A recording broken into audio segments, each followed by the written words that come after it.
Wednesday, 21/05/43 seconds, year 2023, 7 July, the 12th day. And I've got things configured where I at least got all the panels on top just thrown on there. They're not locked down or anything. I just got them where they're thrown on so I can get a good look what's going on with the woodwork that's supporting it, and come up with the ideas.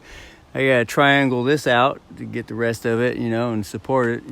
Like I said, it's all twisted wood and no measurements, and everything was set in emergency situations, all that. So it just comes out the way it comes out, different things and all the supports and shit like that. God damn, there's a cracked piece of wood in there.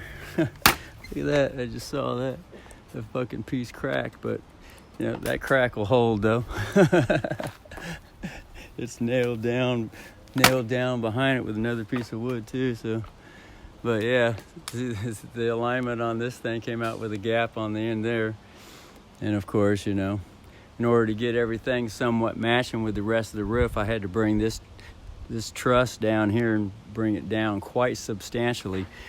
So, like I said, I'll just use some wood and get a triangle going together, cut it and file it up and put it on in there one at a time, one little piece. Or I just measure it and then just cut some wood to the shape and just put it in there like a puzzle piece.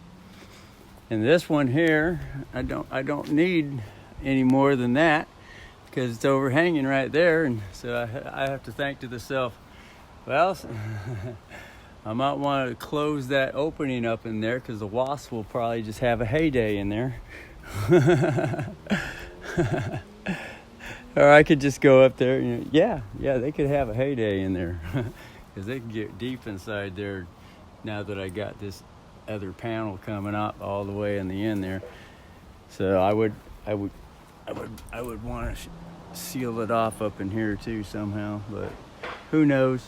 Maybe I'll just let them have at it, and I'll just throw a hose up there if I want, or look in there with a flashlight, get a stick, and looks like the nest is getting too big, I'll just knock it down.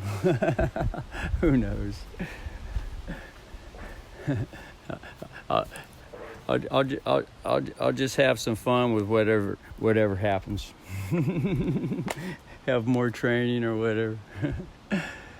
So yeah, so there's that, and so here's the underneath here.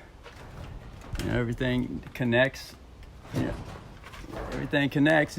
I just need I'd really want a beam going from here to here, there to there, and another one going from there to there, and that would be good enough for this summer. Yeah.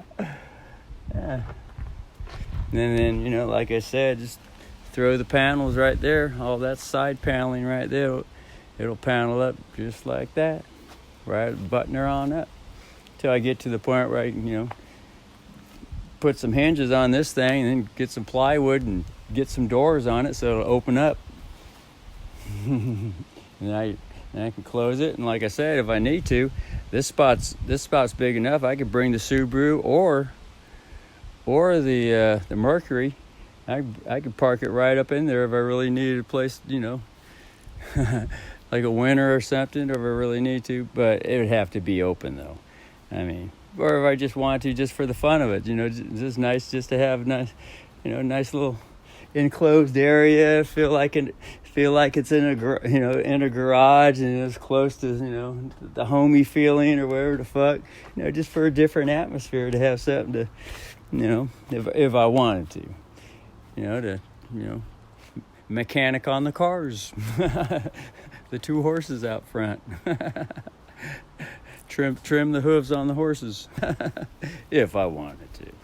But I'm just saying, I'm just thinking and dreaming, all the what ifs and could be's. It's a wonderful theory and formula I like to live with these days now. Everything's just a what if could be until it happens.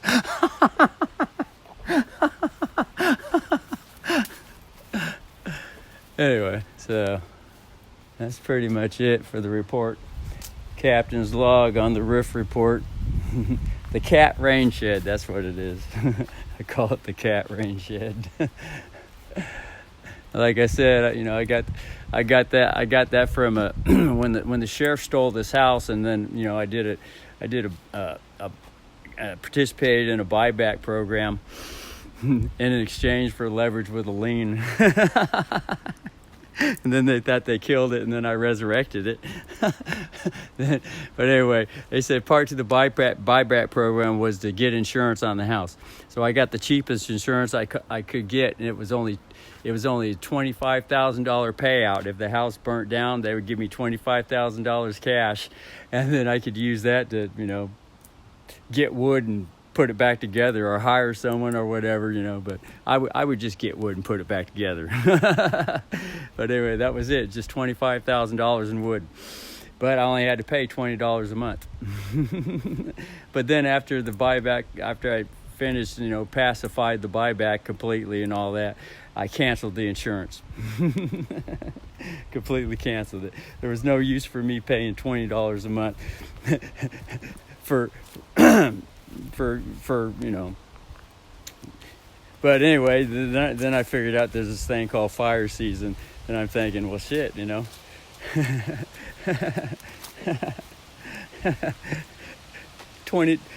That gives me an idea too. I could probably still go down there. I know where the agent's at in Junction City, and that would probably be a less insurance, because the insurance has risen because of fire insurance.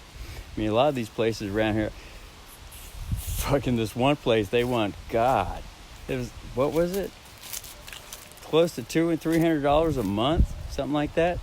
Probably $200, $150 a month. And I'm thinking, God, that's a lot of fucking money.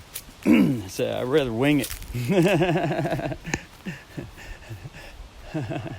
But, you know, but now I got this fire pump thing going on. I got pools coming and shit like that. I'm preparing for, you know, whatever's going to happen for fire season or whatnot. But that still gives me an idea. I think I might want to call that agent. You know, and also Foremost told me, and when I canceled the policy, they said, you owe us $50 more. And I said, no way. I don't owe you $50 more. So they're going to keep that one on their books. But when I told them that, I sent them a letter or whatever, and, you know, they sent me another letter back and said, well, yes, you do. You owe us $50. And I never sent it. And I didn't hear a word from them.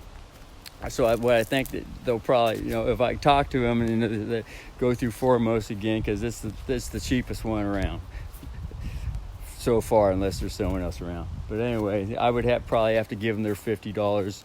But anyway, so that gives me an idea. I might want to go talk to that agent in Junction City and just get the same insurance, which is just a flat $25,000 payout if the house burns down, or, you know, part of the house burns down or whatever.